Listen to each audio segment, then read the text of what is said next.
ಶ್ರೀ ಗುರುಭ್ಯೋ ನಮಃ ಹರಿ ಓಂ. ಓಂ ನಮೋ ಭಗವತೆ ವಾಸುದೇವಾಯ. ಓಂ ನಮೋ ನಾರಾಯಣಾಯ. ಜಪಾಕುಸುಮ ಸಂಕಾಶಂ ಕಾಶ್ಯಪೇಯಂ ಮಹಾದ್ಯುತಿಂ ತಮೋಘ್ನಂ ಸರ್ವಲೋಕಾನಾಂ ಪ್ರಣತೋ ಅಸ್ಮಿ ದಿವಾಕರಂ. ಎಲ್ಲರಿಗೂ ನಮಸ್ಕಾರ ವೀಕ್ಷಕರೇ, ನನ್ನ ಯೂಟ್ಯೂಬ್ ಚಾನಲ್ಗೆ ನಿಮ್ಮೆಲ್ಲರಿಗೂ ಸ್ವಾಗತ. ನಾನು ಪ್ರಮೋದ್ ಕಶ್ಯಪ್. ಯುಗಾದಿ ವರ್ಷ ಭವಿಷ್ಯದ ಬಗ್ಗೆ ನಾನು ವಿಡಿಯೋ ಮಾಡಿರ್ತೀನಿ. ಇದೀಗ ಕೊನೆಯದಾಗಿ ಮೀನ ಲಗ್ನದವರ ಯುಗಾದಿ ವರ್ಷ ಭವಿಷ್ಯ ಹೇಗಿದೆ ಅಂತೇಳಿ ನಾನು ಈ ವಿಡಿಯೋದಲ್ಲಿ ತಿಳಿಸ್ಕೊಡ್ತಾ ಹೋಗ್ತೀನಿ. ವಿಡಿಯೋನ ಕೊನೆಯ ತನಕ ನೋಡಿ.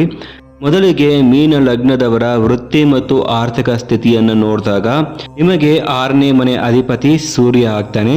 ಸೂರ್ಯ ಲಗ್ನದಲ್ಲೇ ಇರ್ತಕ್ಕಂಥದ್ದು. ಸೊ ನಿಮ್ಮ ಒಂದು ಶ್ರಮ ಅನ್ನೋದು ಹೆಚ್ಚಾಗ್ತಾ ಹೋಗುತ್ತೆ. ಆಫೀಸಲ್ಲಿ ಕೊಲೀಗ್ಸ್ ಮತ್ತು ಬಾಸ್ ರವರ ಟಾರ್ಗೆಟ್ ನೀವು ಆಗ್ತಾ ಹೋಗ್ತೀರಾ. ಏನೇ ಎಕ್ಸ್ಟ್ರಾ ಕೆಲಸ ಬಂದರೂ ನಿಮಗೆ ಹಚ್ಚುವಂತಹ ಸಾಧ್ಯತೆ ಇರುತ್ತೆ. ನಿಮ್ಮ ಮೇಲೆ ಶ್ರಮ ಜಾಸ್ತಿ ಆಗ್ತಾ ಹೋಗುತ್ತೆ. ನೀವು ಸೆಲ್ಫ್ ಎಫರ್ಟ್ ಹಾಕಿದಾಗ ಮಾತ್ರ ಉದ್ಯೋಗದಲ್ಲಿ ನೀವು ಯಶಸ್ಸನ್ನು ಗಳಿಸ್ಬೋದು. ಜೊತೆಗೆ ಹಣವನ್ನು ಕೂಡ ಹೆಚ್ಚು ನೀವು ಗಳಿಸ್ಬೋದು.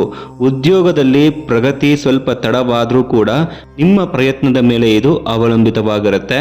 ಆಫೀಸಲ್ಲೇ ಆಗ್ಬೋದು, ಬೇರೆ ಇನ್ನಿತರೆ ಹಲವಾರು ಕೆಲಸದಲ್ಲೇ ಆಗ್ಬೋದು, ನಿಮ್ಮ ಮೇಲೆ ಜವಾಬ್ದಾರಿ ನೇರವಾಗಿ ಬೀಳುವಂತಹ ಸಾಧ್ಯತೆ ಇರುತ್ತೆ. ಸೊ ಅದಕ್ಕಾಗಿ ನೀವು ಈ ಹಿಂದೆ ಏನು ಪ್ರಯತ್ನ ಮಾಡ್ತಾ ಇದ್ರಿ ಅದಕ್ಕಿಂತಲೂ ಭಿನ್ನವಾಗಿ, ಅದಕ್ಕಿಂತಲೂ ಹೆಚ್ಚಾಗಿ ನೀವು ಈ ವರ್ಷ ಶ್ರಮವನ್ನು ಎಫರ್ಟನ್ನು ಹಾಕಬೇಕಾಗತ್ತೆ. ಮೀನ ಲಗ್ನದವರ ವಿದ್ಯಾರ್ಥಿಗಳ ವಿದ್ಯಾಭ್ಯಾಸ ನೋಡಿದಾಗ ನಿಮ್ಮ ಶ್ರಮ ಹೆಚ್ಚಾಗ್ತಾ ಹೋಗುತ್ತೆ. ಆದರೆ ನಿಮ್ಮ ಶ್ರಮಕ್ಕೆ, ನಿಮ್ಮ ಎಫರ್ಟ್ಗೆ ತಕ್ಕಂತೆ ಮಾರ್ಕ್ಸ್, ಅಂಕಗಳನ್ನು ನೀವು ತೆಗಿಲಿಕ್ಕೆ ಸಾಧ್ಯ ಆಗೋದಿಲ್ಲ. 4ನೇ ಮನೆ ಅಧಿಪತಿ ಬುಧ ಲಗ್ನದಲ್ಲೇ ಇರೋದು. ನಿಮ್ಮ ಒಂದು ಎಫರ್ಟ್ ನೀವು ಹಾಕಲೇಬೇಕಾಗತ್ತೆ. ತಾಳ್ಮೆಯಿಂದ ನೀವು ನಿಧಾನವಾಗಿ ಯೋಚಿಸಿ ನೀವು ಓದಬೇಕಾಗತ್ತೆ. ಶನಿಯ ನಕ್ಷತ್ರದಲ್ಲಿ ಬುಧ ಇರೋದ್ರಿಂದ ವಿದೇಶದಲ್ಲಿಯೂ ಕೂಡ ಓದುವಂತಹ ಉನ್ನತ ಅಭ್ಯಾಸಕ್ಕಾಗಿ ಹೋಗಿ ಓದೋದಕ್ಕೆ ಅವಕಾಶಗಳು ಸಿಗುತ್ತೆ. ಬುಧ ಇಲ್ಲಿ ಶನಿಯ ನಕ್ಷತ್ರದಲ್ಲಿ ಇರೋದ್ರಿಂದ ವಿದೇಶದಲ್ಲಿ ಉನ್ನತ ಅಭ್ಯಾಸ ಮಾಡುವಂತಹ ಸಾಧ್ಯತೆ ಇರುತ್ತೆ. ಕುಟುಂಬದಲ್ಲಿ ಕಲಹಗಳು, ಮನಸ್ತಾಪಗಳು ಜಾಸ್ತಿ ಆಗ್ತಾ ಹೋಗುತ್ತೆ. ಆಗಾಗ ಈಗೋ ಕ್ಲಾಶಸ್ ಆಗುವ ಸಾಧ್ಯತೆ ಇರುತ್ತೆ. ದಾಂಪತ್ಯ ಜೀವನದಲ್ಲೂ ಕೂಡ ನಿಮಗೆ ಈಗೋ ಕ್ಲಾಶಸ್ ಆಗುವ ಸಾಧ್ಯತೆ ಇರುತ್ತೆ. ಈ ವರ್ಷ ನಿಮಗೆ ತುಂಬಾನೇ ತಾಳ್ಮೆ ಮತ್ತು ಸಹನೆ ತುಂಬ ಅಗತ್ಯ. ಜಾಬಲ್ಲೇ ಆಗ್ಬೋದು ಅಥವಾ ನಿಮ್ಮ ವೈವಾಹಿಕ ಕುಟುಂಬ ಜೀವನದಲ್ಲೇ ಆಗ್ಬೋದು. ಈ ವರ್ಷ ನೀವು ಸ್ವಲ್ಪ ತಾಳ್ಮೆ ಮತ್ತು ಸಹನೆಯಿಂದ ಇರಬೇಕಾಗತ್ತೆ.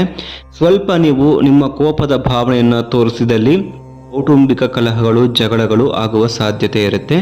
ಎಚ್ಚರಿಕೆ ಇರಲಿ. ಮತ್ತು ಯಾರಿಗೆ ಇನ್ನೂ ಮದುವೆ ಆಗಿಲ್ಲ ಅವರು ಸ್ವಲ್ಪ ಯೋಚಿಸಿ ನಿರ್ಧಾರ ಮಾಡ್ಕೋಬೇಕಾಗತ್ತೆ. ನಿಮಗೆ ನಿಮ್ಮ ಮೇಲೆ ಗಮನ ಇರೋದ್ರಿಂದ ಮದುವೆ ಆಗೋದಕ್ಕೆ ನಿಮಗೆ ಇಂಟ್ರೆಸ್ಟ್ ಇರೋದಿಲ್ಲ, ಶ್ರದ್ಧೆ ಇರೋದಿಲ್ಲ. ನಾನು ಇನ್ನೂ ಜೀವನದಲ್ಲಿ ಸೆಟ್ಲ್ ಆಗಬೇಕು, ಇನ್ನೂ ಸೆಟ್ಲ್ ಆಗಿಲ್ಲ, ಜಾಬ್ ಇಲ್ಲ ಅಂತ ಹೇಳಿ ನೀವು ಮದುವೆ ಆಗೋದಕ್ಕೆ ಸ್ವಲ್ಪ ನಿರಾಕರಣೆ ಮಾಡ್ತೀರಾ. ಹಾಗಾಗಿ ಮದುವೆ ಆಗೋಕ್ಕೂ ಮುಂಚೆ ಯೋಚಿಸಿ ನೀವು ನಿರ್ಧಾರ ಮಾಡ್ಕೋಬೇಕು.